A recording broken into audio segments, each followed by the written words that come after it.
Chalo, very good morning students. Today we can continue the class of physics, that is friction in solids and liquids. Okay. So now yesterday we have learned about the manometer, absolute pressure, Gauss pressure. Okay, means manometer which is used to measure the atmospheric pressure. Okay, what is atmospheric pressure? Pressure exerted by the atmosphere, and how much that pressure is there? 1.013 into 10 raised to 5 Newton per meter square. Okay, so that is the atmospheric pressure that we have calculated. Then after that, what is the absolute pressure and Gauss pressure? Absolute pressure is the total pressure at that any particular point, okay, inside the liquid, that we can calculate the atmospheric pressure plus HROG pressure due to height. So that is the your which pressure you have calculated? Absolute pressure. And your Gauss pressure is the if you are subtracting the atmospheric pressure from the total pressure, then you will get P minus PA is equal to H rho G. So that is H rho G is called as the Gauss pressure. Okay, and so this Gauss pressure is used in calculating the, that means air into that your tires and all these things. So these are the applications that also we have learned. Today we can proceed to the another point, that is the Pascal's law. Okay, Pascal's law is a very important law actually. Okay, so what is that Pascal's law, that I will explain to you. But before that I just want to attach the system, okay, so that you will get the clear audio. Okay, so video you can see, but now audio also, if you want to see it properly, then we can use that your speaker with the phone. Okay, so I'll start that things. Okay, so now the next point which I want to explain to you all about is the Pascal's law. So what is exactly Pascal's law? Pascal's law states that the pressure applied to an enclosed fluid is transmitted equally in all the direction. What is the meaning of that statement?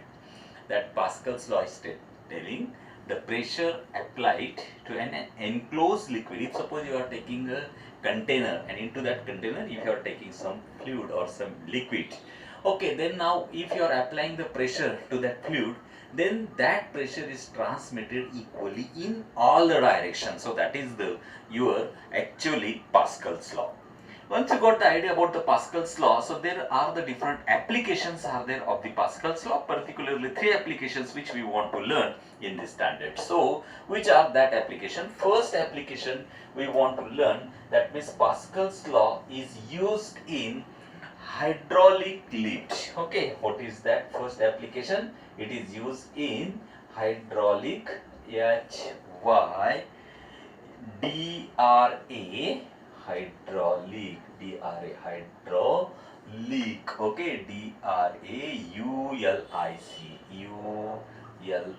hydraulic lift. Okay, so sir, what is the application here? How the Pascal's law is used in the hydraulic lift? Now sometimes you see here, if you want to wash your car from the lower side, then what exactly you have to do? You have to lift this car. But how we can lift this car? By using the persons, we can apply, that means force, and then the car can be lifted? No, not this way. By using the simple machine, we can lift this car. Okay, so that simple machine which we are using to lift this car is the hydraulic lift. So then sir, what is that hydraulic lift? Hydraulic lift is particularly simple machine which is, that means it is a simple machine in which the small force is converted into large force. Okay, small force is converted into large force. And for what? To lift or support heavy objects such as cars and the trucks. Okay, again I will explain what is the hydraulic lift. Hydraulic lift is the simple machine in which the small force is converted into large force to lift the heavy loads, or that means such as cars or trucks. Means this is also called as the force multiplier. Okay, so that device, simple machine which we are using to lift the car, simple machine which we are using to lift the car using the principle of force multiplier. Okay, Sir, how the force has been multiplied here? Okay, how this device is used as a force multiplier. I will explain to you this application. Now you see here, suppose there is a one container. Into that container, there are the two cylinders, okay, which has been connected through that pipe. And now here in that case, one side we have filled the water, one cylinder, another cylinder also we have filled the water here. Okay, so this is the liquid which we have been filled into that container. Now suppose if I want to lift the car, okay, so now what I have to do, here I will take a piston, and on that piston, if suppose you have kept the car, okay, so this is the particularly car, okay, which we have been lift. This is not the toy car, this is the original car which we want to lift, okay, and so this is the actually piston. Now what happens, you know, so if I want to, that means lift this car, so then here in that case, I will apply the pressure towards this side. So suppose this pressure is P1, okay, and here this cylinder having the area is supposed to be A1, okay, and now this side, this piston having the area is supposed to be A2, and the pressure which is applied is now supposed to be P2, okay. So now you don't need to apply large force to lift this car. If you are applying the force, very small force or small force per unit area, means that is a pressure, and at one particular point of that cylinder, then this pressure will, that means transmitted equally in all the direction according to Pascal's law. So therefore pressure at point P1 will be same as pressure at point P2, and so therefore result is that because of that pressure which is exerted by the liquid on the piston, and on that piston we have already kept the car, so therefore what is going to happen, so this pressure is transmitted equally in all direction, means this piston, whatever the force pressure you have applied in the cylinder 1, in the cylinder 2, that means here it is a small force, it is with a multiplier of force, only just you have to increase this area, more the area, more will be the, that means force which has been, due to that force the car is going to get lifted. Our heavy load truck is also you are kept here, so that is going to lift in the upward direction, so that P2 will be acting here, pressure force per unit area acting on that cylinder or that piston will be in the upward direction, and this slowly, if just you apply, then you can press the that first piston from this side, and automatically from the second piston that car is going to lift in the upward direction. Sir, but how these things happens here? What the principle? So according to this Pascal's law, pressure is transmitted equally, means P1 is equal to P2. So now here in that case, what is P1? Pressure P1 is equal to, so that is force applied, okay, so here you have applied the force F1, and here the force applied is F2. So F1 upon A1 is equal to F2 upon A2, okay, F1 upon A1 is equal to F2 upon A2. Now suppose I want to calculate F2, so then F2 is equal to A2 upon A1 into F1. Okay, now what happens, as A2 is very larger than A1, A2 is very larger than A1, so therefore F2 is very large than F1, means the small force has been converted into large force. You have applied very small force at one side, but due to the large force the car is going to lift in the upward direction. So this is the application of your Pascal's law in a hydraulic lift. Okay, hope so you understood this application. The second application I want to explain to you is your second application will be hydraulic brakes. Okay, which are that? This is application hydraulic brakes. Okay, so now sir, what happens in hydraulic brakes? Okay, in hydraulic brakes, actually hydraulic brakes means here it is the device, okay, in which the hydraulic pressure is used to apply the brakes. Okay, hydraulic pressure has been used to apply the brakes to fast moving vehicles. Okay, means hydraulic brakes has been used here, okay, particular liquid, and if you are applying the pressure, so that is called as the hydraulic pressure to use to stop your moving vehicle. Okay, when you are applying the pressure, Okay, then on that your hydraulic brakes, then what is going to happen, the pressure is transmitted equally in all the cylinders which have been connected to the all the vehicles of that, all the wheels of that vehicle, and so therefore that pressure has been transmitted equally, it will apply the brakes to that your all the vehicles or all the wheels of that vehicles, and the vehicle is going to get stopped before that means proceeding to the further more distance, means in short distance, within a short distance the vehicle is going to get stopped. So that is called as the hydraulic brakes. Okay, so here also the same principle you have been used. Small force means on the pad we are applying on that vehicle, and the large pressure means force will be get multiplied, and so therefore all the cylinders it will be, that means that pressure, force per unit area, that pressure will be equally transmitted, and the brakes has been applied to that wheels of that vehicle, and the vehicle is going to get stopped for us within a short distance. So that is the another application, that is the hydraulic brakes. After that your next application is hydraulic press. Okay, what is that next application? Hydraulic press. Sir, what is that hydraulic press now? Okay, particularly hydraulic press is the device used to compress, okay, compress the cotton belts. Okay, it can be used to that means compressing the cotton belts or bundle of waste paper. Sometimes what happens, you want to recycle the paper, so then for all the waste papers has been, that means has been pressed, and then they are making the new paper. So therefore for compressing that waste papers we are using the hydraulic press here. So you are applying here again the same principle. Small force you have applied per unit area at one side, the large force will be going to get applied on the other side, and the pressure will be exerted, and then at that time that papers or that cotton belts are going to get compressed.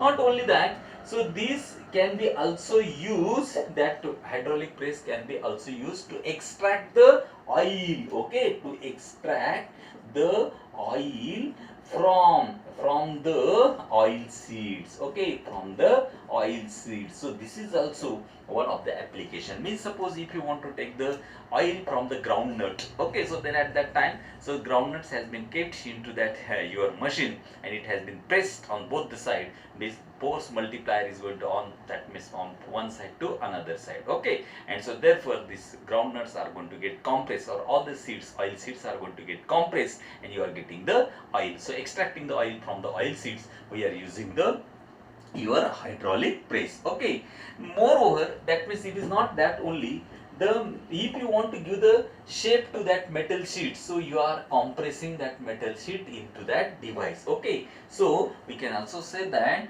so pressing the metal sheet to desired shape. Okay, pressing the metal sheet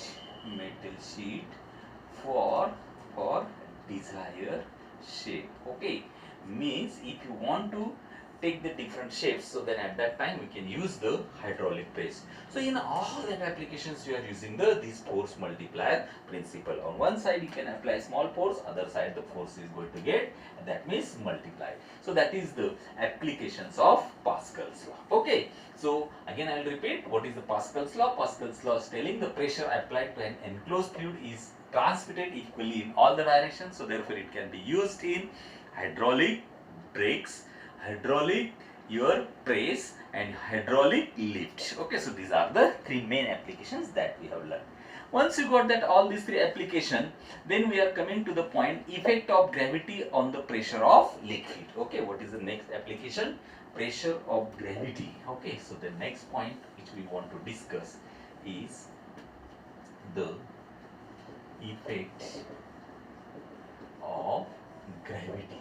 Effect of gravity on pressure of liquid. Effect of gravity on pressure of liquid. Okay, so what is that application? What is the effect of gravity? Okay, so now you see here on the pressure of liquid or liquid pressure, is there any role of gravity is playing, or if the gravity playing some role on the pressure of liquid, is it true, or there is no effect of gravity on the liquid pressure? If suppose that, for that if you want to learn, then what you can take, you can take one vessel. Okay, really if you want to learn that things, you can take one vessel, and you can fill the liquid inside the vessel. Okay. Now suppose rho is the density of liquid. Density of liquid. Okay, whatever the liquid you are filling into that vessel, if you can consider, suppose rho is the density of liquid. And now if I will consider and one imaginary cylinder which has been kept into that your vessel or into that liquid. That cylinder is in a such a way that the cylinder having the height h. H is the height of cylinder. Height of cylinder. Okay.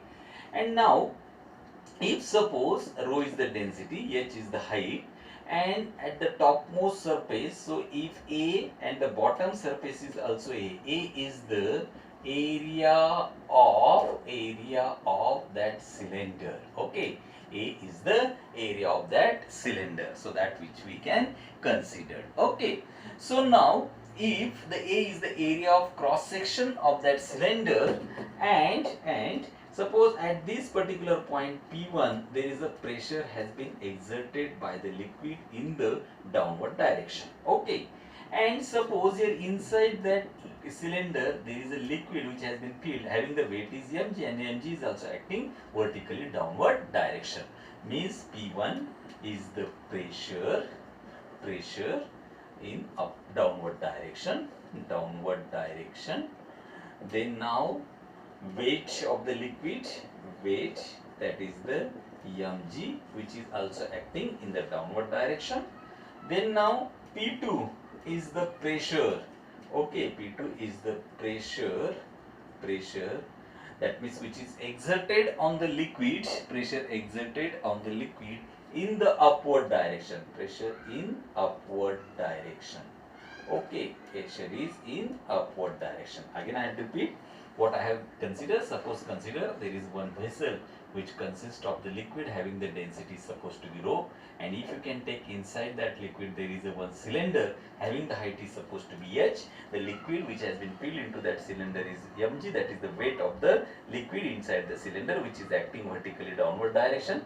So A is the area of base as well as the top surface of the cylinder which is the same, and suppose P1 is the pressure which is exerted on the topmost surface which is acting vertically downward direction, and P2 is the pressure which is exerted by the liquid on that cylinder is in the upward direction. So that is the condition. If we can consider in a equilibrium condition,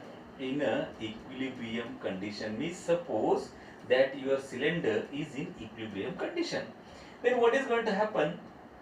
The pressure means upward pressure is equal to downward pressure. Okay, upward, or we can say the pressure in downward direction is equal to pressure in upward direction.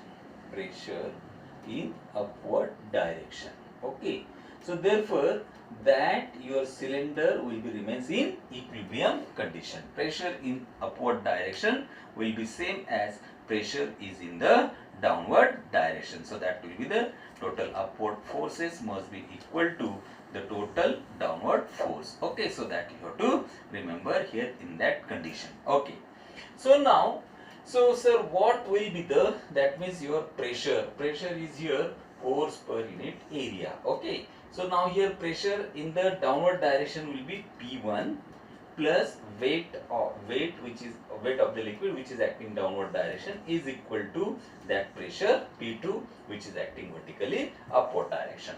So therefore here if I will substitute m is the mass of the liquid, and if I want to calculate mass of the liquid, so then I will use the formula density is equal to mass upon volume. So the mass is equal to density into volume. So therefore P1 plus density into volume into G is equal to P2. But what is the volume? Volume is equal to area of the liquid multiplied by this EH. Okay, so therefore I will also write down here. Okay, if I rub this all these things here, so now this equation P1 plus rho Vg is equal to P2. So but P1 plus rho into volume will be area into height into G is equal to P2. So now if I will take, so here P1 will be this side, So rho AHG is equal to P2 minus P1. But now, sir, what is the, that means your rho AHG, P2 minus P1, pressure at that particular point, pressure P2 minus P1 is equal to rho into A into GH. Okay. So now here, but these two forces, because here that means what, your pressure in downward is equal to pressure. Instead of that, force is in the downward direction, force is in downward direction is equal to force is in upward direction. We can say the force. Okay. Now force is equal to, as the pressure is equal to force per unit area, so pressure is equal to force into area. So that is equal to, sorry, pressure into area, so that will be the expression. So therefore this will be area, this will be area. So therefore area I will take common. So area is going to get cancelled. Okay, means upward force is equal to downward force. So therefore the equal and opposite forces are acting on that body will be in equilibrium condition. So now then finally your equation will be P2 minus P1 is equal to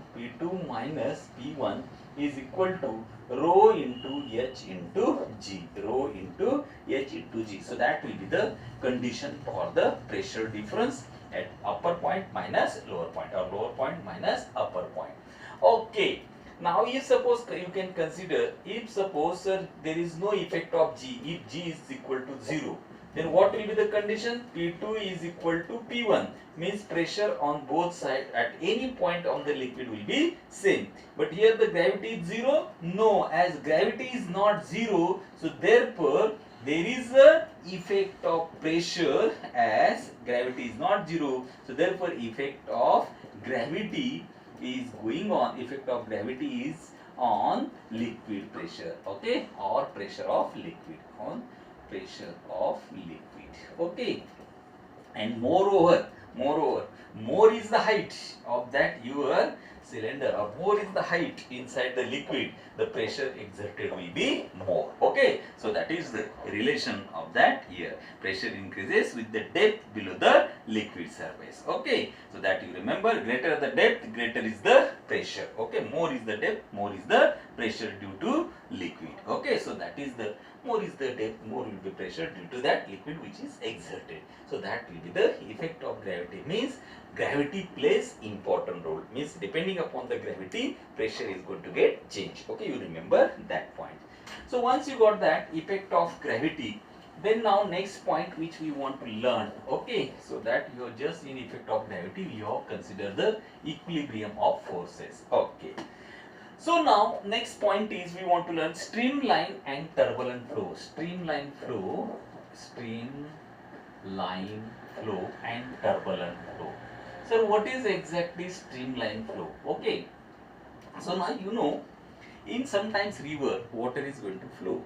So that water which flowing into the river or into that canal, that which we can consider as a streamline flow.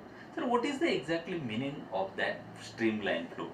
So now you know that when the liquid flows, okay, then at that time this liquid flows in the form of layers of the liquids. Okay, and that all the layers, they are parallel to each other.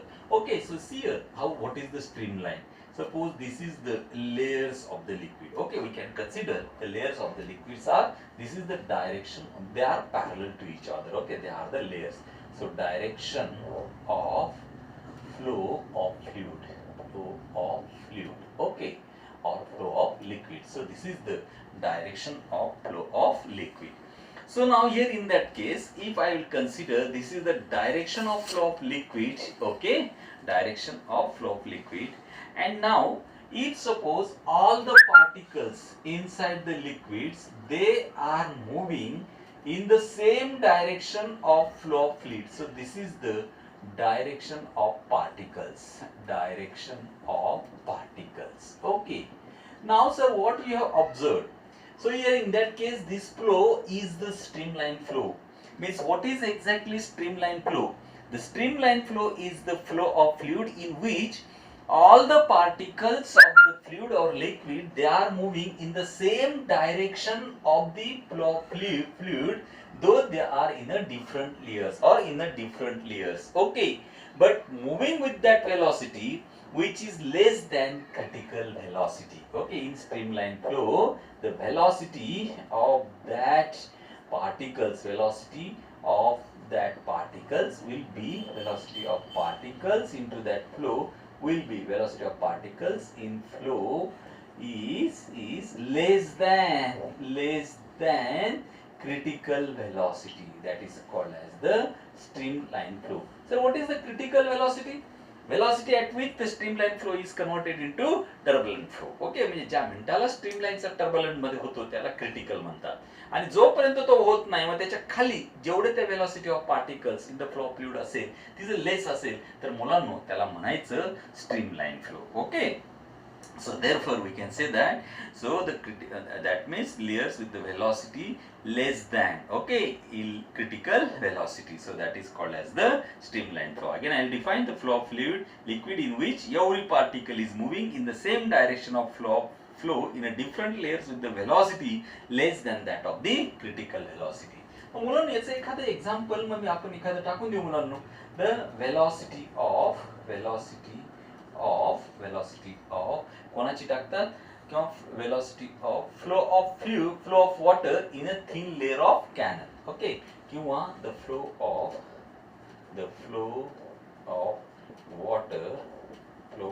water okay कुठे पण in a thin layer of canal, in a thin layer of canal. Okay, so that is the your काय असेल मुलांनो streamline flow असेल. मुलांनो हा जर streamline flow असेल तर what is now turbulent flow. Okay, what is the turbulent flow? अगदी याच्या अपोजिट असेल बघा मुलांनो, turbulent flow. Okay, turbulent flow. Okay, sir what is the meaning of that turbulent flow? TURBULENT, turbulent flow. Okay, मग मुलांनो आता मी काय करतो बघा, इथं परत हा direction of flow of fluid आहे. Okay, direction of flow of fluid actually हा फ्लो कुठे दिसतो बघा मुलांना, टर्बुलंट आणि स्ट्रीमलाईन याच्यामध्ये फरक कसा आहे बघा. स्ट्रीमलाईन मध्ये सर्व पार्टिकल्स हे एकाच डायरेक्शनने चाललेले आहेत. कोणाच्या direction of flow of fluid or liquid in a different layers. Okay, मग मुलांनो टर्बुलंट मध्ये काय होतं माहिती आहे का, you have seen the flooded river. Okay, have you seen the flooded river? Yes, in that flooded river what happens, you know, the particles are not moving in the same direction of fluid.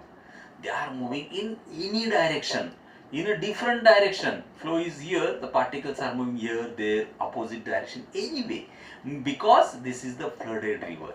So that time we can say that if they are not in the same straight line, they are not in the discipline in the same flow of fluid, they are not moving in a parallel direction in the same direction of flow of fluid, then immediately we can say that this has been turbulent flow. And when this situation occurs, when all the particles, velocity of all the particles in the flow of fluid is greater than the critical velocity, म्हणजे एक विशिष्ट velocity नंतर critical velocity नंतर तो जो flow तयार होतो त्याला आम्ही नाव देतो मुलांनो टर्बुलंट फ्लो. मग सर तुम्ही डिफाइन कसं करणार? मग मी त्याला असं डिफाइन करणार मुलांनो, what is turbulent flow? Flow of liquid in which every particle is moving, okay, every particle is moving in any other direction independent the direction of flow of fluid. Okay, काय म्हणतो मी आता परत सांगतो, what is the turbulent flow? Flow of liquid, okay, the flow of liquid in which all the particles are moving in, that means any direction independent of the direction of flow of fluid. Mug sir कसं दाखवा ना आम्हाला हे? समजा एक particle इकडे चालला, एक particle इकडे चालला, एक इकडे चालला, एक इकडे चालला. Okay, so this is the direction of flow of particles. हे बघा, so not a single particle is moving in particular direction. So this direction of the particles are in any direction. They are not moving in the same direction of flow of fluid, then that is called as the turbulent flow. And the velocity is greater than critical velocity. Velocity is greater than critical velocity. Greater than critical velocity. ही एक त्याच्यामध्ये विशिष्ट condition असते. आणि मुलांनो याच्यात अजून एक point म्हणजे याचं जर बेस्ट एक्झाम्पल म्हटलं तर flooded river. Okay, flooded river. Okay, or water flowing in a flooded river. Okay, so that is the best example. Okay, FLOODED, flooded river. Okay, flow of water in flooded river. Flow of water in flooded river. So this is the best example of turbulent flow. Mug streamline आणि turbulent आपल्याला दोघं flow कळालेत मुलांना. मग आता पुढचा point येतो sir, what is velocity gradient. Okay, now if you want to learn the velocity gradient, this term, so for that what we have to do? So first of all, if you want to learn the velocity gradient, so now, so see a gradient, this word itself is indicated divided by dx to any term with respect to length, with respect to distance, so that is called as a gradient. Now sir, what is exactly velocity gradient? So velocity divided by distance is the velocity gradient. But which velocity in which distance? Suppose here, this is the flow of fluid into the river. Okay. Now you know that flow of fluid means that in a river also, that liquid is flowing in the form of layers. They are the different layers of that flow of liquid. Now this is the topmost layer and this is the lowermost layer. So this lowermost layer which touches to that your that means where कुठे touch केलेला असतो मुलांनो, so that will be, that means you are connected to the bottom of that layer. Okay, हा जो बॉटमचा layer असतो म्हणजे to the ground we can say that, which is the layer which will be that means with respect to that ground is considered to be the bottom layer, and you know that layer have the velocity 0. Okay, and velocity will be goes on increasing from ground to means bottom to topmost of the layer. आणि इथं मुलांना तुम्हाला जे पाणी move होताना दिसतं, liquid जे move होताना दिसतं ते इथं दिसतं, त्याच्या खाली त्याची वेलॉसिटी कमी असते, अजून कमी, इथं ती 0 झालेली असते. ओके, पण मुलांना आपण असं कन्सिडर करू, suppose this is the first layer at a distance of x and which is moving with the velocity v. There is another layer which is at a distance of x plus dx. कारण मुलांना ते very that thin layers are there of that liquids. पण त्याच्यामधलं distance आपण x plus dx म्हणजे हा घेतला आणि याची वेलॉसिटी सुद्धा v plus delta v आपण अशी कन्सिडर केली. Then now here in that case there will be change in velocity. How much dv with respect to change in distance, that is the dx. म्हणजे मुलांनो ही dv velocity v plus dv minus v is equal to dv, it changes with respect to distance, that is x plus dx minus x, x's get cancelled, that is the dx. So that the rate of change of velocity with respect to that dx, okay, dv upon that dx is called as the velocity gradient. This is called as velocity gradient. Okay, so what is the velocity gradient? Rate of change of velocity with respect to distance. Means as the distance goes on increasing, the velocity also of the layer from bottom to top is goes on increasing, and if you are going from top to bottom, as the that means your velocity goes on decreasing as the distance is also goes on decreasing. Okay, from the bottom surface, so that will be the your velocity gradient. So therefore the rate of change of velocity with respect to distance in a liquid in a direction at a right angles to the direction of flow of liquid is known as the velocity gradient. Okay, so then what are the units of velocity gradient? You see here, well, SI unit of velocity gradient will be, SI unit is, velocity will be meter per second and divided by 1 upon meter. Meter get cancel, 1 upon second, or that also 1 upon second. So that is the your, that means unit of, and you know per second is the unit of hertz also, frequency also, unit of frequency is hertz per second. Okay, so that is the your SI unit of that your velocity gradient. मुलांनो याचे dimensions काय असतील बरं? याची CGS unit पण तेच राहणार मुलांनो, SI as well as CGS unit will be 1 upon second, or that is also hertz. Okay, आता मुलांनो डायमेन्शन सांगा बरं याचे. L raised to 0, m raised to 0, t raised to minus 1. So these are the dimensions of that your velocity gradient. Okay. Now मुलांना आपले तीन terms कळल्यानंतर streamline flow, turbulent flow, velocity gradient, then we are coming to the point, sir. What are the conditions for streamline flow and turbulent flow? Conditions for streamline flow and condition for turbulent flow. Okay.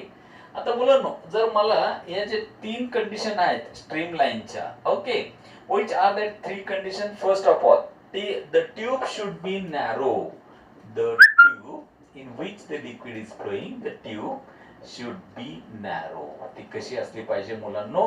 Narrow असली पाहिजे. कारण तुम्ही काय म्हटलं रे, river मधलं पाणी किंवा कॅनल मधलं पाणी म्हणजे ही नॅरो ट्यूब असली पाहिजे. Okay. Density of liquid should be very small. Okay, density of liquid should be very low. Okay, density of liquid should be low. Okay, low density of liquid. Okay, this is the another condition. And the third condition, the coefficient of liquid should be very high. Coefficient of liquid should be very high. Okay, म्हणजे हा जो eta आहे मुलांनो, coefficient of liquid, किंवा the liquid should be viscous. Okay, liquid should be viscous. Okay, मग मुलांनो हा हे जे तुमचे तीन कंडिशन दिलेत त्यांनी, tube should be narrow, density of liquid should be low and high. That means coefficient of viscosity should be high and liquid should be having a viscosity. Okay, so these are the condition for streamline. मग मुलांनो मला आता condition for turbulent flow पाहिजे असेल. Condition for turbulent flow, मग काय होईल रे आता turbulent फ्लोच्या condition? आता काय काय येतील रे? आता मुलांनो the tube should be narrow नाही म्हणता येणार, इट शुड बी वाईड, और that also we can say the tube has a circular bore. The tube has circular bore. Okay, म्हणजे मुलांनो याचं बोर कसं असलं पाहिजे? सर्क्युलर असलं पाहिजे. Density of the liquid should be high. आता ती लोच्या ऐवजी कशी असली पाहिजे मुलांनो? हाय असली पाहिजे. आणि coefficient of viscosity should be low. ती कशी असली पाहिजे मुलांनो? Coefficient of viscosity should be low. Okay, low coefficient of viscosity, and so therefore this liquid should be non-viscous. So these are the conditions for the turbulent flow. Okay, मग मुलांनो मला conditions मिळाल्या. आता मी परत सांगतो स्ट्रीमलाईनच्या कंडिशन मी काय काय सांगितलेत मुलांनो. पहिली कंडिशन सांगितली, ती जी ट्यूब आहे ती नॅरो असली पाहिजे. त्याच्यानंतर त्याची डेन्सिटी जी आहे फ्लुइडची किंवा त्या लिक्विडची ती कशी असली पाहिजे रे? लो डेन्सिटीचं लिक्विड असलं पाहिजे आणि कोएफिशिएंट ऑफ विस्कोसिटी हाय असली पाहिजे. ह्या ज्या कंडिशन आहेत मुलांना तुम्हाला परीक्षेत विचारले जातात की what is the correct option. मग तुमचं low density but high viscosity. Okay, लक्षात ठेवा. आणि तिकडच्या साईडला मुलांनो tube have circular bore but it should have high density but low coefficient of viscosity. Okay, low coefficient of viscosity. So these are the condition for the turbulent flow. Once you got that streamline flow and turbulent flow, then we are coming to the point, so what is the viscosity and viscous force or drag force? Viscosity of liquid.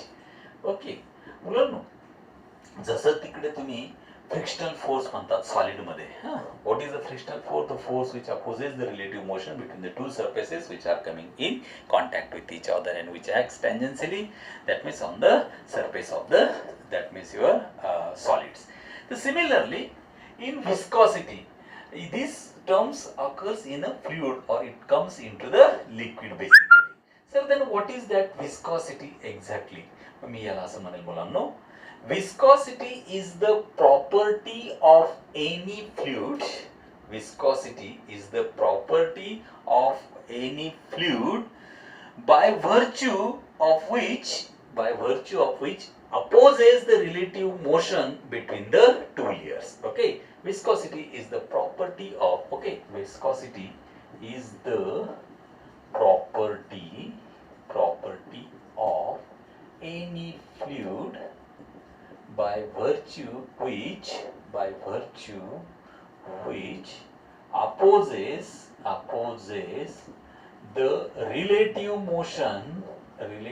motion between the layers, okay, between the layers of liquid, okay, layers of liquid or that fluid is called viscosity. That is called as viscosity. मुलांनो, this is a very important term. आणि ही जी viscosity म्हणजे काय, विच opposes. आता काय होतं माहिती का, एखादी बॉडी जर तुम्ही त्या पाण्याच्या सरफेस मध्ये टाकली तर ते जे लेयर्स असतात त्या बॉडीला काय करतात, अपोज करतात. म्हणजे किंवा ते जे दोन लेयर्स असतात लिक्विडचे एकमेकांचे, ते दोघे एकमेकाला काय करतात, अपोज करतात. म्हणजे काय होतं माहिती का, हा पहिला लेयर जो असतो तो त्या याला दुसऱ्या लेयरला ड्रॅग करतो, म्हणजे वरती असा खेचतो, आणि हा याला खाली खेचतो, म्हणजे अपोजिट डायरेक्शन आहे. हा म्हणतो पुढे जायचं आणि हा म्हणतो मागे जायचं. म्हणून रिझल्ट काय होतो, याची वेलोसिटी जास्त असते, दुसऱ्याची वेलोसिटी कमी असते. So that will be the where viscosity. This property of that fluid which opposes the relative motion between the two layers is called as the viscosity. आणि मग त्याच्यावरूनच मुलांना दुसरा पॉइंट आला, sir what is viscous force, or this is also named as viscous drag. Okay, हा drag काय शब्द प्रयोग आहे मुलांनो, ड्रॅगिंग म्हणजे असं ओढणे, अपोज करणे. ओके, मग हा विस्कस फोर्स किंवा विस्कस ड्रॅग काय असतो, मी याला असं म्हणेल मुलांनो, viscous force or viscous drag is the force which opposes the relative motion between the two layers of that liquid is called as the viscous drag. Okay, again I will define the force that opposes the relative motion between the two adjacent layers of the liquid is called as the viscous drag or viscous force. Okay, this is the simple like as frictional force. Here in the liquid, that is the viscous force. Okay, so this is the viscosity and viscous force. तो मुलांनो, हा जो viscosity किंवा viscous force वरती न्यूटनने एक law दिला आणि त्यालाच आम्ही नाव दिलं Newton's law of viscosity. Newton's law of viscosity. Mug sir काय सांगितलं हो सर न्यूटनने त्याच्या लॉ ऑफ विस्कॉसिटी मध्ये, what is the Newton's law of viscosity.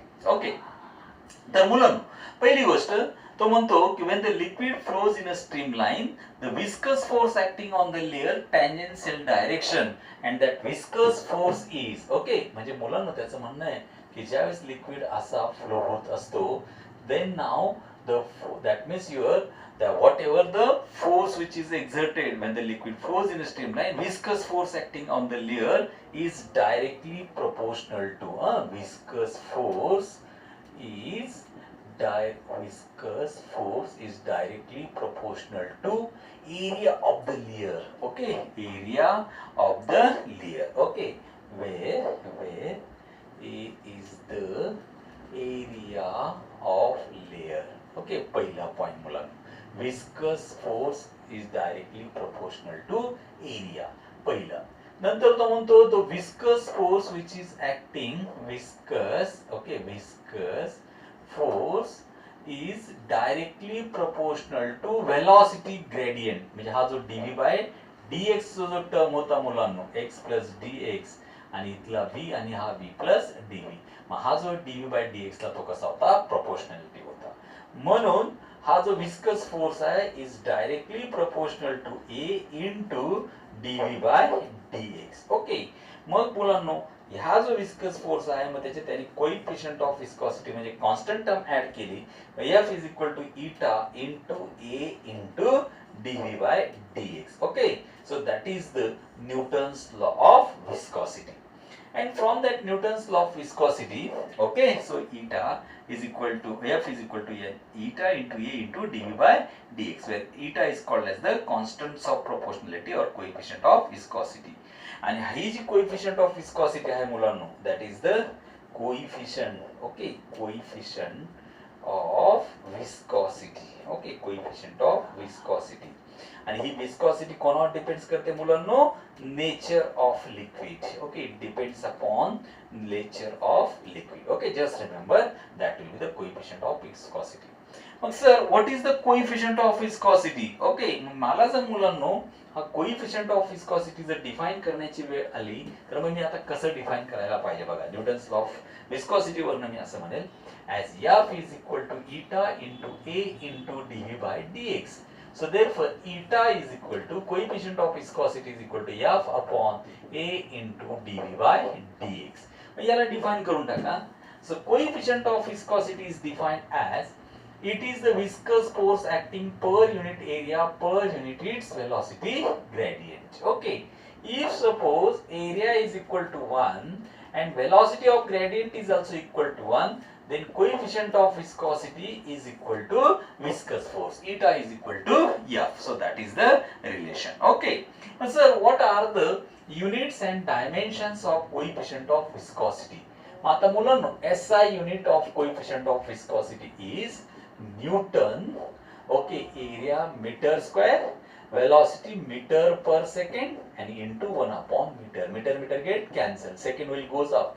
Newton second per meter square. That is the SI unit of coefficient of viscosity.